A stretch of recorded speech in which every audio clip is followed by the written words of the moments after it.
The chandeliers above shimmered like 1,000 tiny stars, suspended over a sea of anticipation. Cameras clicked, glasses clinked. Laughter rippled through the vast ballroom of the Conrad Hotel in New York City, where the 3rd annual World Mental Health Day Gala was being held. It was supposed to be an evening of elegance, empathy, and inspiration, a celebration of compassion, resilience, and humanity. At the center of it all stood two of the most talked-about figures in the modern world, Prince Harry and Meghan Markle. Before we continue, please hit the like button, subscribe to the channel, and turn on the notification bell for updates. For weeks leading up to the event, the press had buzzed with excitement. Invitations had gone out to some of the most influential names in philanthropy, politics, and entertainment. The Sussexes were to receive the Humanitarians of the Year award, honoring their contributions to mental health awareness and social causes through their foundation, Archwell. The moment was billed as redemptive, a chance for Meghan and Harry to remind the world why they left royal life behind, to speak freely, to make a difference, and to shine on their own terms. But no one, not the attendees, not the organizers, not even the couple's inner circle, could have anticipated what would unfold once Meghan took the stage. From the moment she stepped forward, microphone in hand, a subtle shift could be felt in the air. Cameras turned, lights focused. The Duchess of Sussex, dressed in a sleek black gown that caught the reflection of every spotlight, smiled with a poised confidence that was both regal and rehearsed. She began with gratitude, thanking the organizers, acknowledging her husband's unwavering support, and paying tribute to the event's noble mission. Her voice was calm, measured, deliberate, and yet, as her words filled the hall, the energy in the room began to change. At first, it was almost imperceptible. A rustle here, a whispered conversation there. A few glances exchanged among guests seated at the front tables. Discreet, polite, but undeniably restless. Then came the first quiet exit. A pair of guests rose, offered a courteous nod to the usher, and slipped out the side door. No one paid much attention at first. After all, at galas like these, guests often came and went, interviews to give, calls to take, schedules to manage. But within minutes, it happened again. And again. By the time Meghan had reached the second half of her speech, an uneasy hush had fallen over what remained of the crowd. The empty chairs, scattered like missing puzzle pieces across the once-packed room, began to speak louder than her words. It wasn't just an exit. It was a statement. Behind the polished smiles of those who remained, tension simmered. The cameras, trained to capture moments of inspiration, now caught something else. A flicker of embarrassment in Harry's eyes, a tightening in Meghan's jaw, and the unmistakable sound of chairs scraping against marble floors as yet another table quietly emptied. To understand the significance of this moment, you have to understand the stakes. For Meghan Markle, every public appearance carries a weight that extends far beyond the walls of any ballroom. She is not merely a celebrity or a philanthropist. She is a global lightning rod, adored by some, criticized by many, and analyzed by all. Every gesture, every word, every breath is filtered through the lens of perception and controversy. This speech was meant to be her triumph, a chance to reclaim her voice, to reinforce her image as a global advocate for compassion and strength. Instead, it became a spectacle of silence and departure. The question now lingered like smoke in the air. What went wrong? Was it the tone of the speech too self-referential, too scripted, too focused on personal redemption rather than collective empathy? Was it the timing? A room full of VIPs already weary after hours of speeches and self-congratulation? Or was it something deeper? A growing fatigue among the public and elite circles alike toward the Sussex narrative. A story that once inspired but had begun to feel repetitive, self-centered, and exhausting? Whatever the reason, the walkout was undeniable. Those who remained described the atmosphere as uncomfortable, strained, and awkward. One attendee, later quoted by a New York-based outlet, reportedly said, "You could feel the energy drain from the room. People weren't being rude. They were just done." Another described Meghan's reaction as visibly irritated, noting how her smile tightened each time another group slipped away. And then there was Prince Harry, seated beside the stage, expression fixed somewhere between confusion and quiet frustration. He applauded dutifully, nodded at the right moments, and occasionally looked toward his wife with a reassuring smile that didn't quite reach his eyes. For him, this wasn't just another public engagement. It was another test of loyalty, another moment where he had to silently absorb the tension of a situation spiraling out of control. Behind the scenes, aides exchanged uneasy glances. Event organizers whispered to one another, unsure whether to intervene or let the moment play out. The cameras, merciless as ever, captured everything. The empty seats, the frozen expressions, the sharp edge of humiliation hanging in the air like an unwelcome spotlight. And still, Meghan pressed on. She spoke about mental resilience, about the importance of empathy, about how every person deserves to be seen and heard. Her voice wavered slightly as she reached her conclusion, perhaps sensing the irony of her words echoing through a half-empty hall. By the time the applause came, it was polite but thin, the sound of courtesy rather than conviction. That was the moment everything cracked. In the hours that followed, social media would explode with clips, comments, and speculation. Some defended Meghan, arguing that the audience had left for unrelated reasons. Others were less forgiving, claiming the walkout was a direct response to tone-deaf preaching or public fatigue with the Sussexes' self-promotion. The hashtag empty hall began trending within minutes, a brutal encapsulation of the night's optics. But to truly grasp why this scene hit so hard, why an image of empty chairs could send shockwaves through both royal watchers and Hollywood insiders, we have to look beyond the surface. This wasn't merely about a speech gone wrong. It was about perception, power, reputation. For years, Meghan and Harry had sought to rebrand themselves as global advocates, independent of the royal institution, free from the constraints of palace protocol. Yet, with every new appearance, they seemed trapped in a paradox. The more they spoke of service and compassion, the more critics accused them of self-interest and performance. And in that dimly lit ballroom in New York, that paradox was laid bare. The beginning of the night promised glamour. The middle revealed tension. The end, an unspoken humiliation, left an indelible mark. As the lights dimmed and the last remaining guests filtered out, Meghan's composure began to crack. Witnesses described her face as stiff with disbelief, while Harry, ever the steady partner, placed a hand on her shoulder and whispered something few could hear. What he said remains unknown, but the look she gave in response said everything. There was anger, sharp and unmistakable. Anger at the audience, at the press, at the situation, perhaps even at herself. The irony was painful. A night meant to highlight compassion and mental wellness ended with visible frustration and emotional disarray. A gala dedicated to unity became a symbol of division. Not between nations, but between perception and intent, fame and fatigue, authenticity and image. Outside, flashes erupted once more as the couple exited the venue. The press captured every detail. Meghan's clenched jaw, Harry's tense posture, the brief silence before they entered their car. Inside, the doors shut, muting the chaos outside, but not the echo of that half-empty hall. That moment, fleeting yet unforgettable, encapsulated something deeper about the couple's ongoing struggle for relevance and respect. For years, they had sought validation from the very world they claimed to rise above. And on this night, that world had quietly turned its back. This is where our story begins, in the echoes of that silence. It's not just a story about a speech. It's about power and perception, about how public opinion, once an ally, can shift in an instant, about the fine line between inspiration and exhaustion, and how even the most polished public figures can lose the room when sincerity gives way to spectacle. The hall was empty, but the message it left behind was louder than applause. The night began like a dream. Every camera flash, every shimmer of a diamond-studded gown, every breath of expectation suspended in the cool air of the hotel ballroom.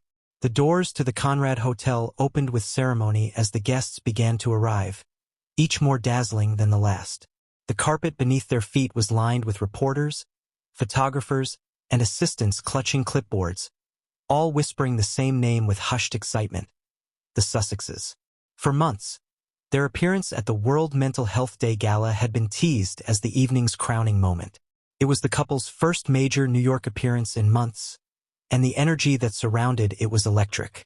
Inside the hall, everything gleamed with precision. Crystal chandeliers cast a golden glow over the tables, each adorned with white orchids and candles. Soft instrumental music floated through the air, mingling with the murmurs of conversation and the occasional sound of laughter. To the casual observer, it looked like perfection. Every detail, from the seating arrangements to the media lighting, had been curated to match the elegance of the evening. Yet beneath that gleam, an undercurrent of tension lingered, invisible but palpable. It was the kind of unease that only surfaces when too much is at stake. The Sussexes' arrival was carefully timed. Organizers had worked closely with their team to ensure the grand entrance would coincide with the height of the evening's buzz. At precisely 8:45 p.m., the music shifted. The host paused mid-sentence as the room fell into an anticipatory hush. Then came the announcement: "Please welcome our humanitarians of the year, Prince Harry and Meghan, the Duke and Duchess of Sussex." The doors opened. Meghan stepped forward first, radiant in a floor-length gown of deep navy that caught the light like polished glass. Her hair was perfectly styled, her expression calm but commanding. Beside her, Harry followed, dressed in a black tuxedo, his posture straight, his expression slightly reserved. They moved as one, their smiles rehearsed yet warm, acknowledging the cameras, the applause, the polite murmurs of admiration that filled the air. For a brief moment, it felt as though the room belonged to them. Every eye followed Meghan as she walked toward the center of the room. The sound of her heels against the marble floor echoed like punctuation marks to her confidence. Guests leaned closer to get a better view. Some clapped enthusiastically. Others observed more quietly, their expressions measured, as though still deciding whether to applaud out of admiration or obligation. The couple posed for photos, shaking hands with sponsors and exchanging pleasantries with other honorees. The atmosphere was cordial, even affectionate, but not electric. There was a politeness that felt slightly too practiced, like a performance everyone had agreed to participate in but few were truly invested in. A few tables away, the expressions told a different story. Several high-profile guests, industry leaders, journalists, and political figures, watched with the kind of detached curiosity usually reserved for observing rare animals at a zoo. It wasn't hostility, but it wasn't warmth either. These were people who had seen the Sussexes' narrative unfold over the years. The royal exit, the interviews, the documentaries, the controversies. They had come expecting charisma. They had come expecting something magnetic. But what they saw felt, to some, like a production without spontaneity. Still, appearances mattered. Meghan knew it better than anyone. She had built her image on poise and presence, on the ability to command a room simply by entering it. And in those opening moments, she delivered precisely that. Her smile never faltered. Her gaze swept confidently across the audience. She thanked the organizers, clasped hands with well-wishers, and moved with grace from one photo opportunity to another. The cameras adored her. The audience tolerated her. Harry, for his part, was composed but distant. His eyes darted occasionally toward the cameras, then to Meghan, as though constantly gauging her comfort. At times he laughed too quickly, at others he seemed distracted, lost in his thoughts. To those who observed closely, it looked as though his role that evening was less as an honoree and more as a steadying presence beside his wife, a protector in a setting that felt both adoring and quietly judgmental. The program proceeded with typical grandeur.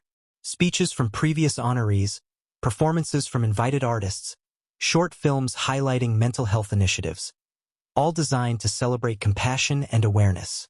But among the crowd, murmurs began to circulate. Some questioned the timing of the Sussexes award. Others wondered if the event was more about publicity than purpose. "Humanitarians of the Year," one attendee whispered. "I thought this was about mental health, not media presence." The remark earned a soft chuckle from their table, but it captured an undercurrent of skepticism that was hard to ignore. Meghan and Harry, seated at the central table, seemed oblivious to the subtle shift. Or perhaps they chose to ignore it. Meghan leaned toward Harry occasionally, whispering something that drew a faint smile from him. To the cameras, they appeared perfectly in sync, but up close, the tension was visible in small details. The way Harry's jaw tightened during long speeches, the way Meghan's eyes darted toward the audience as though searching for approval. Then came the moment everyone had been waiting for. The MC returned to the stage, voice bright and polished. And now, ladies and gentlemen, it is our great honor to present this year's Humanitarian Award to Prince Harry and Meghan, the Duke and Duchess of Sussex, for their unwavering dedication to mental health advocacy. Applause erupted, but it wasn't thunderous. It was polite, controlled, a gesture of etiquette rather than enthusiasm. Still, the couple rose, smiling graciously, making their way toward the stage. As they climbed the steps, the audience cameras flashed again, capturing every step, every glance, every second of what should have been their shining moment. The host handed them the award, a sculpted glass globe symbolizing compassion. Harry accepted it with a nod, but the attention was clearly on Meghan. This was her stage, her moment to deliver a message that would once again place her at the center of the conversation. She took the microphone, paused, and smiled. "Good evening," she began, her voice steady and polished. "It's such an honor to stand here tonight, not as royals, but as individuals who believe deeply in the power of compassion, connection, and understanding." The words landed with practiced grace. The opening lines of her speech were carefully crafted to bridge her royal identity and her humanitarian persona. But as she continued, her tone began to shift, subtle at first, then more noticeable. The speech became more personal, more centered on her experiences, her challenges, her journey through public scrutiny. To some, it was relatable. To others, it felt self-focused, drifting from the night's theme of shared empathy toward a narrative of self-justification. At one table near the back, a well-known public figure leaned over to a companion and whispered something that drew a quiet laugh. A few others glanced at their phones. The collective attention of the room began to wane. Meghan, unaware or unwilling to acknowledge it, pressed on, her gestures animated, her voice growing more impassioned. "Each of us," she said, "has a story that deserves to be heard. I stand here tonight not because my story is unique, but because I have refused to be silenced by those who misunderstand it." It was a powerful line, but one that rang differently in that setting. The audience's response was polite, but muted. A small pocket of applause echoed from the front rows, while others simply nodded. Harry clapped, smiling supportively, but his expression had tightened. The first signs of disengagement began soon after. A pair of attendees excused themselves quietly, citing an early flight. Then another couple left, moving discreetly toward the back exit. Each departure was small, insignificant on its own. But collectively, they began to create a pattern, a visual fracture in what was supposed to be a seamless evening. Meghan's gaze flickered toward the emptying seats. For a split second, something flickered in her eyes, confusion, then irritation, but she quickly regained her composure. "When we talk about mental health," she continued, "we talk about empathy, about truly seeing one another. Tonight, I ask that we look beyond headlines, beyond judgment, and remember that behind every story is a human being trying to heal." Her delivery was confident, but the energy in the room had changed. Conversations had started at a few tables, soft but noticeable. The rhythm of her speech faltered slightly. Harry shifted in his seat, his fingers interlaced, his expression strained. To an outsider, it might have looked like stage fright, but to those who knew, it was the quiet discomfort of a man realizing that something was going wrong. By the time Meghan concluded her remarks, several more guests had left. The applause that followed was sparse, uneven, and short-lived. The host returned to the stage, voice brisk, transitioning quickly to the next segment. The Sussexes smiled for the cameras, held their award aloft, and returned to their seats. To the media, it was another image to capture, another addition to the Sussex story. But to those in the room, it felt like a performance that had failed to connect. The glamour that had filled the air at the beginning of the night now seemed brittle, like a facade beginning to crack. The evening would go on, but the memory of that speech and the emptying hall would linger. For Meghan and Harry, it was a reminder that even in rooms filled with light, shadows have a way of finding them. The arrival had been perfect. The moment had been theirs. But perfection is fragile, and in that ballroom, it had already begun to slip away.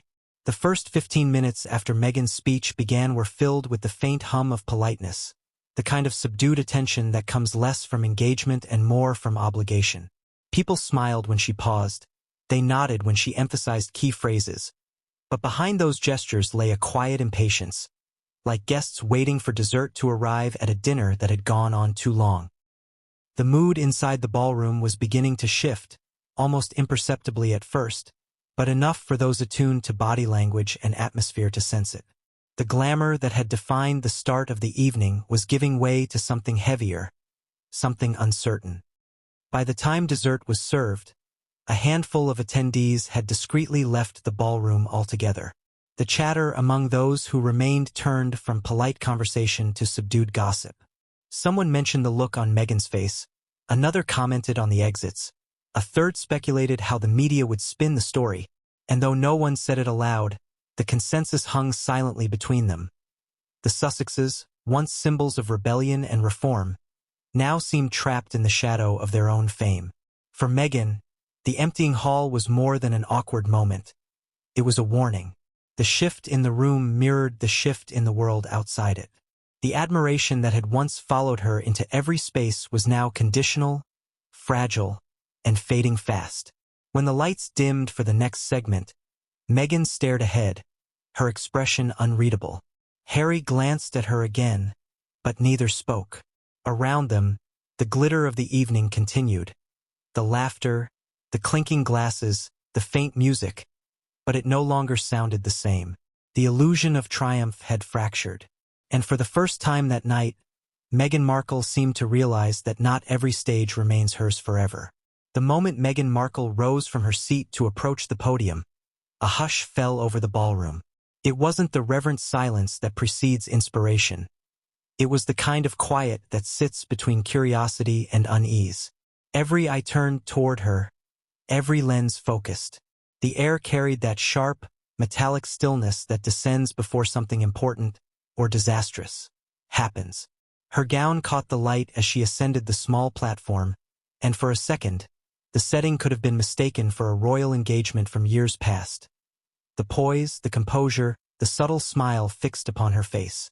But this wasn't the palace, and the audience before her was not bound by protocol or obligation.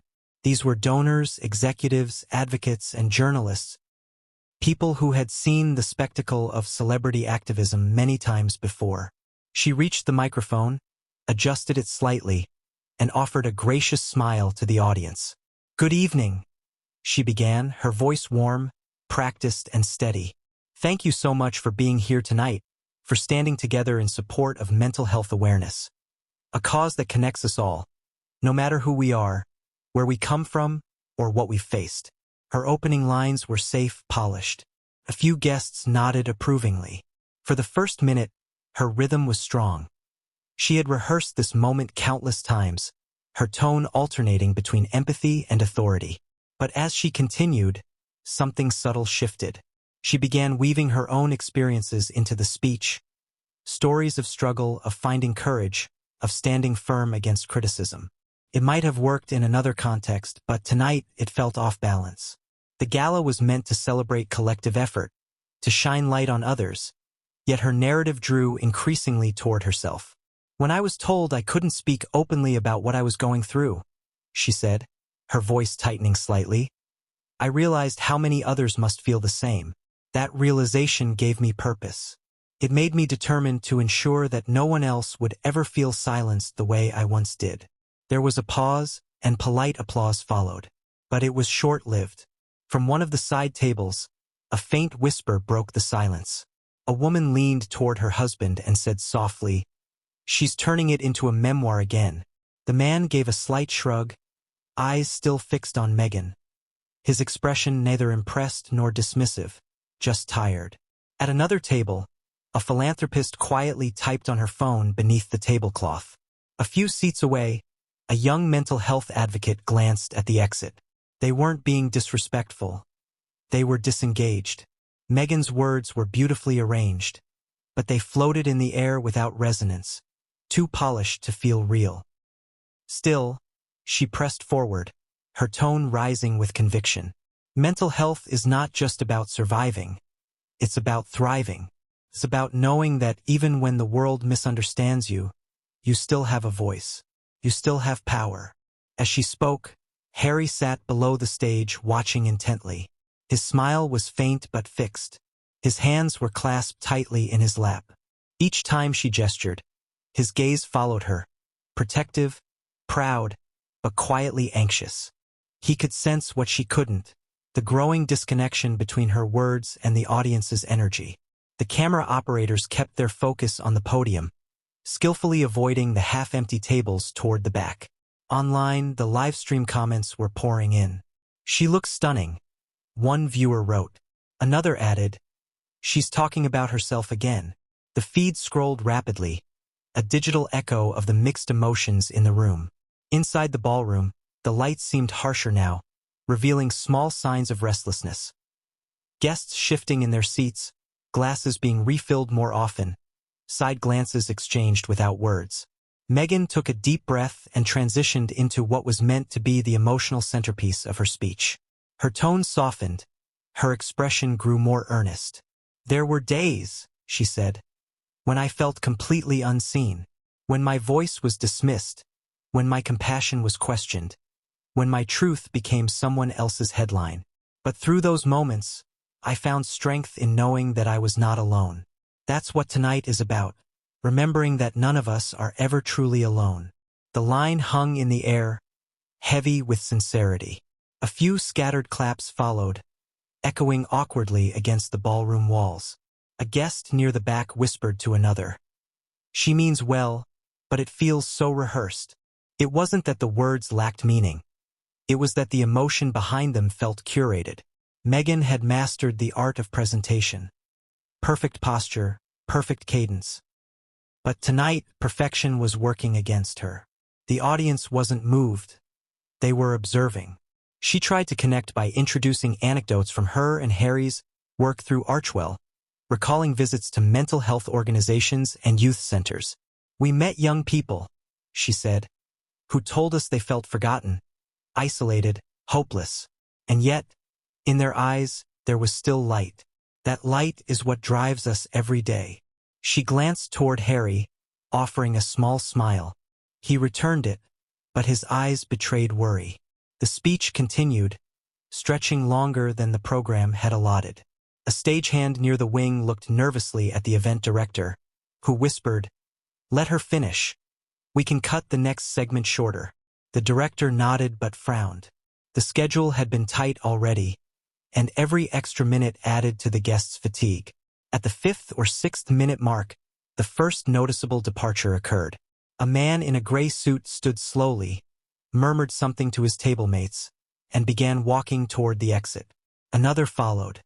Their movements were quiet, respectful, but they didn't go unnoticed. From the stage, Meghan caught a glimpse of the motion.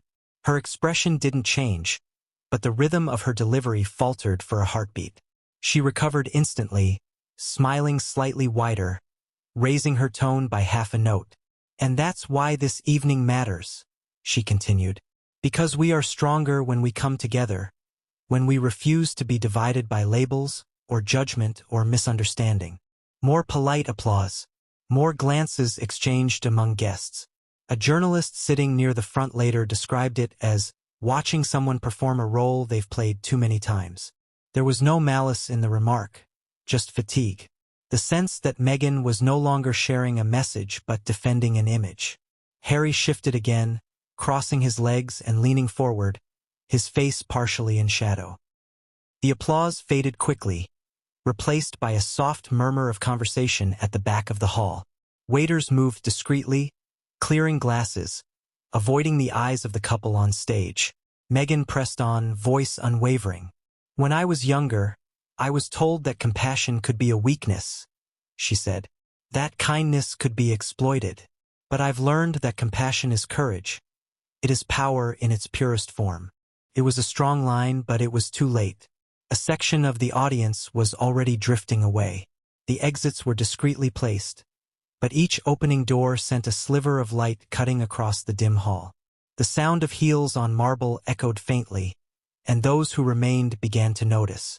At one of the front tables, a public relations executive whispered, "They're leaving during her speech." Another responded, "They probably have flights, but the optics will be terrible." Meghan continued speaking, but her gestures grew sharper, her tone firmer. Her speech was supposed to end on a note of gratitude, but she had slipped into defense. "For every person who doubts you," she said, "there are 100 others waiting to be inspired by your strength." She didn't realize how it sounded, how it shifted the focus from advocacy to defiance. The sincerity that should have drawn empathy now sounded like self-conviction. Harry clapped quietly when she paused, but his eyes were elsewhere. He saw the empty seats, the reporters whispering, the aides checking their watches. The moment that was meant to solidify their return to the global stage was slipping away, one polite departure at a time. Finally, Meghan reached her conclusion. Her tone softened again. "Thank you," she said, voice steady but faintly brittle. "Thank you for listening, for standing with us, for believing that compassion can heal even the deepest wounds. Together, we can make sure that no one ever feels invisible again." The applause that followed was quick and thin. A few guests stood briefly, perhaps out of courtesy, but most remained seated. The MC walked briskly onto the stage, offering a firm handshake and a practiced smile. "Thank you to their Royal Highnesses for their inspiring message," he said, turning to the audience. "Let's give them another round of applause." It was louder this time, but still uneven. Cameras flashed, capturing the moment in flattering angles that disguised the empty rows. On social media, the official accounts posted clips almost immediately, carefully edited versions showing only smiling faces, warm lighting, and applause. But the people in the room knew better. They had witnessed the energy drain from the event like air from a punctured balloon. What began as a poised performance had ended as an exercise in endurance, for both the speaker and the audience. As Meghan stepped down from the podium, Harry rose to meet her. She smiled as they clasped hands, but her eyes flickered briefly toward the half-filled hall. The moment was fleeting, but unmistakable. A flash of realization that the room she had tried to command had quietly walked away from her. They returned to their table, the award placed neatly before them, gleaming under the lights. Around them, the atmosphere was one of polite recovery. Small talk, restrained smiles, the hum of glasses clinking once more. Yet beneath it all, the unspoken truth lingered. Something fundamental had shifted. The applause had ended, but the silence it left behind spoke louder than anything she had said on that stage. The cameras kept rolling, but the energy had gone. The Duchess of Sussex had spoken, but the hall had answered, in silence and empty seats. The first person to leave did so quietly, almost imperceptibly. A tall man in a gray tailored suit, seated near the back, rose from his chair as Meghan began the second half of her speech. He adjusted his cufflinks, whispered something to the woman beside him, and slipped through the side exit without drawing much attention. But his departure set off something subtle, a chain reaction that began small, then grew until the room itself seemed to respond to an unspoken cue. First, no one else moved. The hum of air conditioning and the faint echo of Meghan's voice filled the space. But then 2 more guests stood, making their way toward the doors. Their movements were quiet, deliberate, and in any other setting unremarkable. Yet in a hall that had once been brimming with anticipation, even the smallest motion now felt amplified. The scrape of a chair leg against the marble floor carried like a ripple through water. Meghan continued speaking, unaware, or perhaps pretending not to be aware, of what was happening. Her tone remained firm, her posture elegant. "It is not the criticism that defines us," she said, "but our response to it. It is how we stand up after being misunderstood that shows who we truly are." Her words echoed across the hall, bouncing off walls lined with gold trim and portraits of past honorees. But they no longer landed the way she hoped. The audience that remained was restless. Heads turned subtly toward the exits, following each quiet departure. Conversations at the back resumed in hushed tones. The polite applause that had accompanied her earlier remarks was gone now, replaced by a tension that hovered like fog. A woman near the front, an executive with one of the sponsoring organizations, leaned slightly toward her colleague. "Do you see them leaving?" she whispered. The colleague gave a small nod. "They'll spin it as a scheduling issue," she murmured back. But it wasn't scheduling. It was disinterest. From his seat, Harry noticed. His eyes flicked to the back of the room, tracking the slow trickle of departures. His expression remained fixed, a public mask honed through years of royal training, but his hands tightened in his lap. He leaned slightly forward, as if to signal his attention toward Meghan, but there was an unmistakable flicker of unease behind his eyes. Meghan on stage pressed on. "When we show compassion," she said, "we show courage. We tell the world that empathy is stronger than judgment." She smiled, pausing for emphasis. The silence that followed was uncomfortable. A few claps broke out, thin and uneven. The applause ended before it could fill the room. Another pair rose. This time, the motion was unmistakable. The sound of a chair being pushed back echoed in the quiet space. Someone near the front turned, and for a moment, Meghan's gaze followed.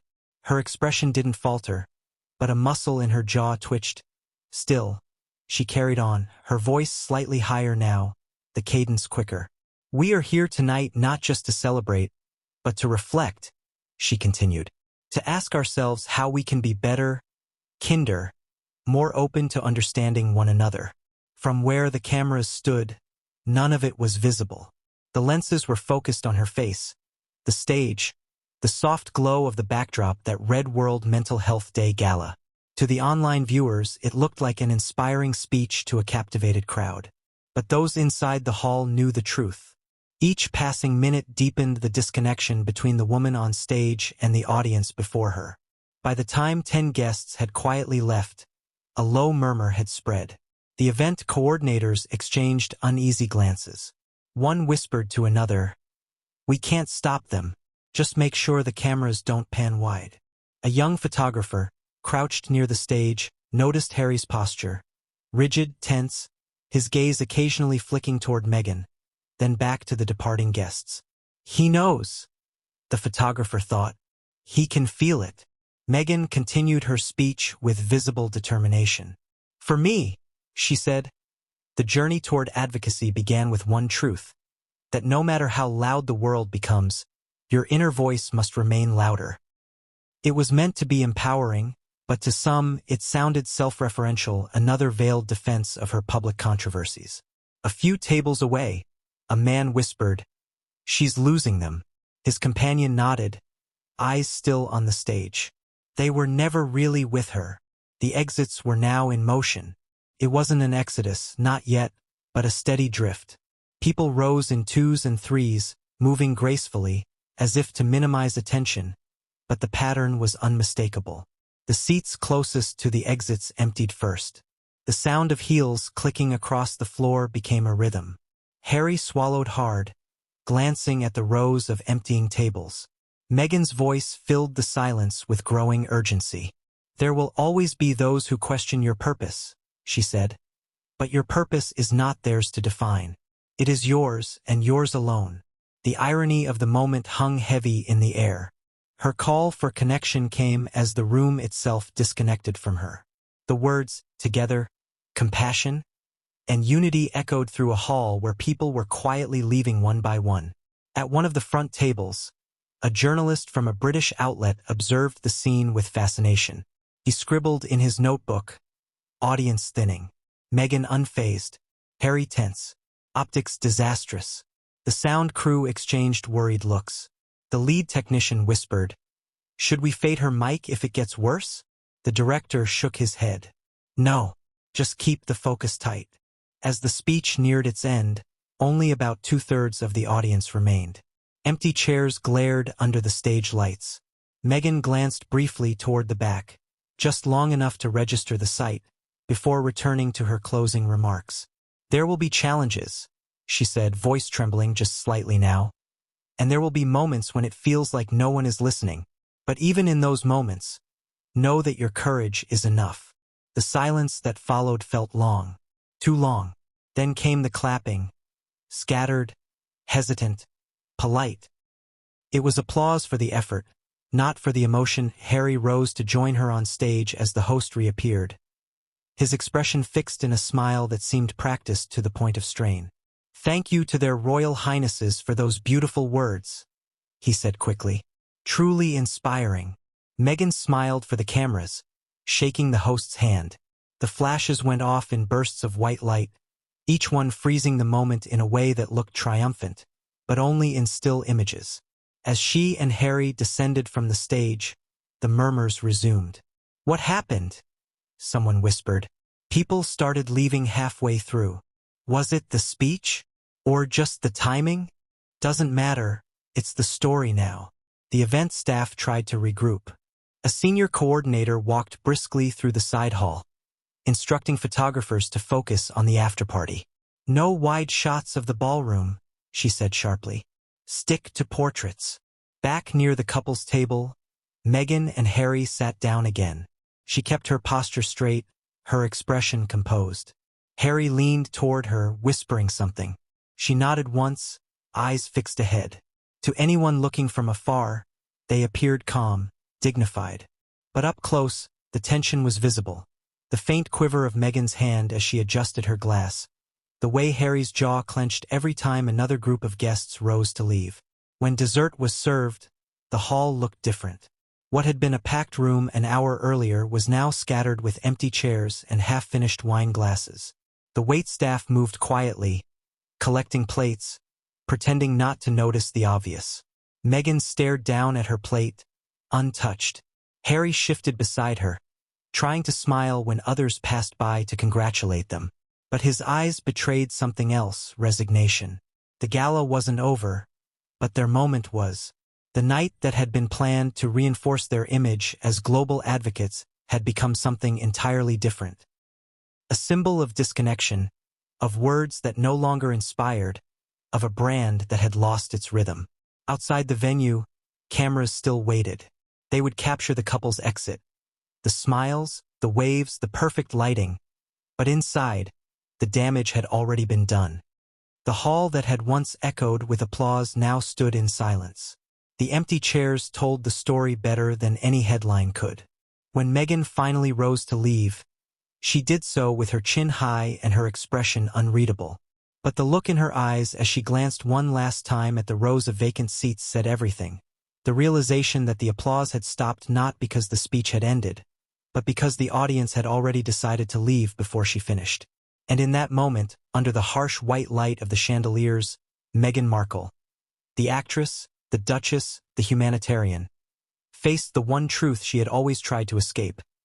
That even the most carefully crafted performance can't hold an audience that no longer wants to watch. Harry had always been careful about his expressions in public. From childhood, he was taught to master the art of emotional restraint, to smile when expected, to remain still under scrutiny, to speak only when necessary. But as Meghan's words echoed through the hall and more guests quietly stood to leave, that composure began to waver. He sat at the edge of his chair, shoulders stiff, jaw tight. Every movement in the room seemed louder to him now. The soft thud of footsteps on marble, the rustle of handbags, the faint click of doors closing. He tried to focus on her voice. It was steady, confident, unwavering, even as the hall slowly emptied. She was still speaking with conviction, still delivering her message as if the audience were completely enraptured. Harry admired her resolve. She didn't falter, didn't let the departures shake her tone. But admiration was tangled with dread. He knew what the cameras wouldn't show. He could see the empty tables at the back, the weary expressions on the remaining guests, the staff exchanging uncertain glances. When she finished and walked down the stage, applause flickered and died in seconds. Harry rose quickly, almost too quickly, to meet her. He smiled, placed a hand lightly on her back, and guided her back to their seats. The cameras flashed. Every gesture captured, every glance immortalized. But behind those flashes, he could feel the weight of failure pressing down. They sat, and for a moment neither spoke. Meghan kept her chin up, a faint smile still fixed on her face. She stared ahead, pretending to listen to the next presenter, but Harry knew the signs. Her fingers were tapping faintly against the side of her glass, her breathing shallow and controlled. He leaned closer, speaking softly enough that only she could hear. "You did great," he murmured. She didn't respond. Her eyes flicked toward him for a moment, sharp, unreadable, then back toward the stage. To anyone watching, they looked serene, composed. But inside, Harry was running through a dozen versions of the evening, trying to make sense of how it had gone so wrong so fast. When the next speaker took the stage, laughter rippled faintly through the crowd. The shift in tone was almost cruel.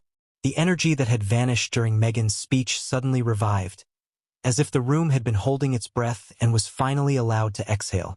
Harry's stomach turned at the sound. He looked down at the award on their table, the glass globe gleaming under the chandelier light. It looked fragile, insubstantial. A symbol meant to carry pride now sat like a weight between them. He leaned back in his chair and glanced toward the audience. He noticed a few faces watching them, perhaps out of curiosity, perhaps pity. One or two cameras were still aimed in their direction. He smiled automatically, reflex, habit, survival. Inside, he could feel the heat of embarrassment creeping up his neck. He had been through awkward public moments before. Glaring headlines, cold receptions, whispered gossip. But this was different. This wasn't hostility. It was indifference. The kind of indifference that spoke louder than any tabloid headline ever could. As the gala continued, Meghan's posture remained flawless, but her expression grew distant. Every so often, she would adjust her napkin, lift her glass, or nod politely at a nearby guest, but she wasn't really there. Her mind was elsewhere, running through the same loop as his, replaying every minute of the speech, every flicker of disinterest she tried not to notice. Harry wanted to reach out, to reassure her, to say something that would pull her back from the edge of that silence she often retreated into after humiliation. But he hesitated. He knew her too well. Any attempt to comfort her right now would be taken as condescension. She didn't want sympathy. She wanted control. He settled for quiet presence. His hand rested briefly on hers under the table. She didn't pull away, but she didn't squeeze back either. From the periphery, event staff were already whispering about the optics. "Keep them calm," one of the coordinators muttered to another. "Make sure they leave before the press crowd starts gathering outside." Harry could sense the shift in the room's temperature. Conversations were picking up again, laughter more frequent, the tension that had filled the hall dissipating into something close to relief. The show had moved on, and that was what stung the most. It wasn't scandal that had followed them tonight, but apathy. The world had simply stopped listening. When the dessert course was served, Meghan finally spoke, her voice low and measured. "They left," she said, not looking at him. "They got up and left while I was speaking." Harry hesitated. "Some had flights. It's late." She cut him off with a small, humorless laugh. "Don't defend it. You saw what I saw." He wanted to argue, to insist that it wasn't as bad as it seemed, but he couldn't. The image of the empty chairs was burned into his mind. "It doesn't matter," he said finally. "You said what you came to say. That's what matters." Her eyes turned to him, steady and cold. "You think that matters?" "Optics matter. They'll talk about this, Harry. They'll make it into something ugly." He had no answer. He looked down at his hands instead, tracing the rim of his glass. Minutes passed in silence. Around them, guests mingled, smiling, laughing, moving easily between tables. Meghan sat still, her face serene but her thoughts clearly spiraling. He knew this look. It was the same one she'd had after the infamous London charity gala years before, the one where she'd overheard guests mocking her speech. That same mixture of fury and disbelief. He remembered what followed then too. The long car ride in silence, the sudden tears, the whispered insistence that people were out to undermine her. Tonight felt like déjà vu. When the host returned to announce the final award, the applause was loud enough to mask the sound of more guests quietly slipping away. Harry looked up briefly at the stage, but his mind was elsewhere. He was thinking of the drive back to the hotel, the inevitable conversation that awaited them in the car. He could already hear it. The clipped sentences, the sharp sighs, the quiet accusations. He'd try to reassure her again, to calm her, to tell her it didn't matter. And she'd tell him he didn't understand, that he didn't see how cruel people could be, that she'd given everything, and still it wasn't enough. It was a familiar rhythm between them, hurt and defense, silence and comfort. But tonight, he didn't feel he had the strength for it. When the lights dimmed for the closing act, he finally spoke again. "We should leave soon," he said softly. "Before the crowd does." She nodded, eyes still fixed ahead. "Fine." He motioned subtly to an aide standing nearby. Within minutes, their security team was preparing the exit. The host thanked the sponsors, the band struck up a light tune, and the audience began gathering their things. Meghan rose gracefully, adjusting the fabric of her dress. Her expression was once again composed, practiced. The Duchess mask restored. Harry followed her lead, smiling faintly as they made their way toward the exit. The press waiting outside erupted in flashes of light. Cameras clicked. Questions were shouted. "How do you feel after your speech, Meghan?" "Prince Harry, any comment on the award? What's next for Archewell?" Meghan smiled tightly, waving once before stepping into the waiting car. Harry followed, closing the door behind them. The glass windows muted the sound of cameras, leaving only the soft hum of the engine and the distant murmur of the city. Inside the car, silence reigned for several long seconds. The city lights passed in streaks across Meghan's face. She didn't look at him. Her jaw was set, her eyes distant. Finally, she spoke, her voice quiet but sharp. "They were supposed to listen." Harry turned to her. "They did."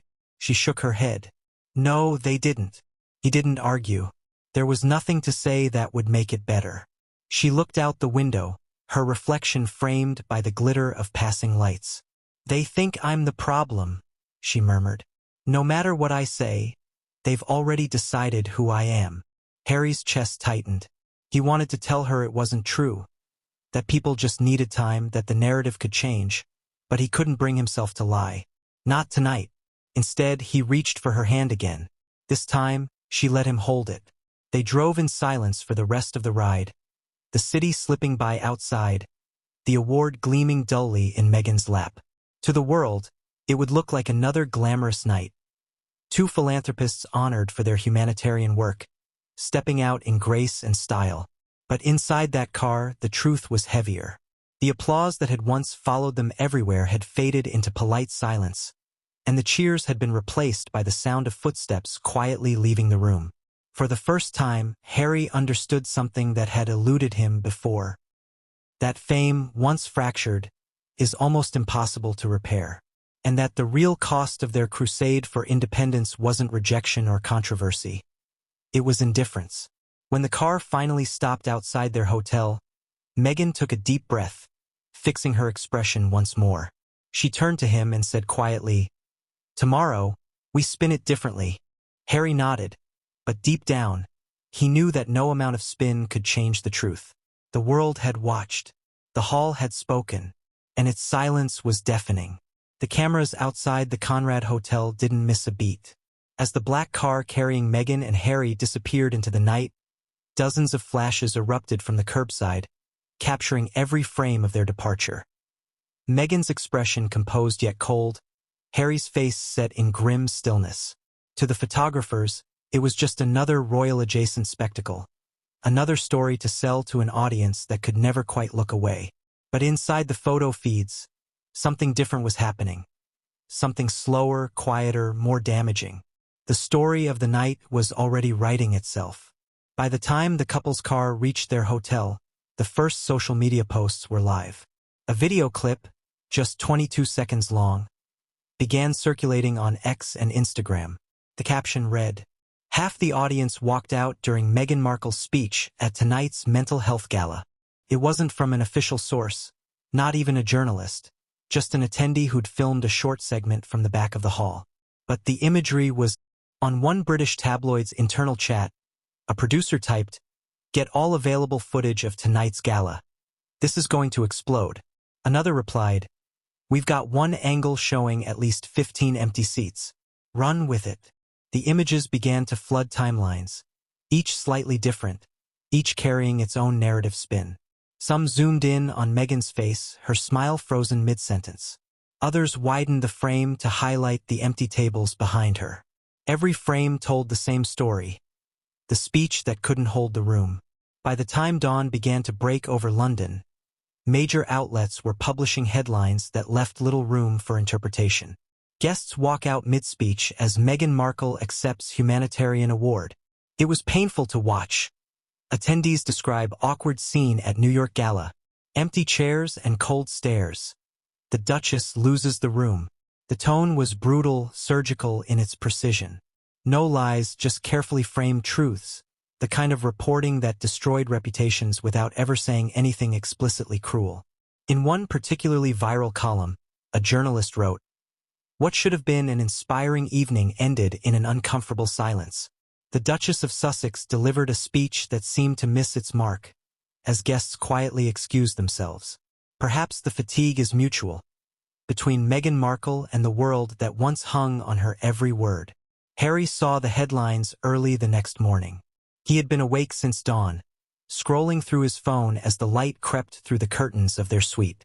Meghan was still in bed beside him, turned away, motionless but not asleep.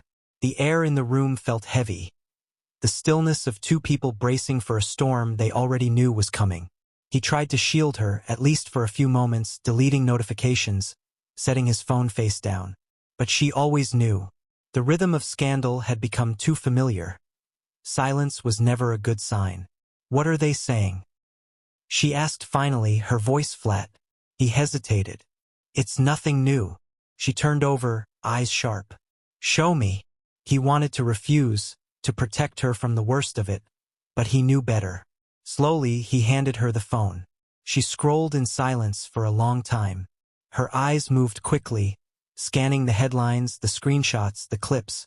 She stopped on one that had already been viewed nearly 2 million times, the 22-second video of her speech and the empty chairs. The comments section was merciless. "This is just sad. She can't read a room to save her life." Even the chairs were protesting. Imagine preaching about compassion to an audience that's walking out. Her thumb froze.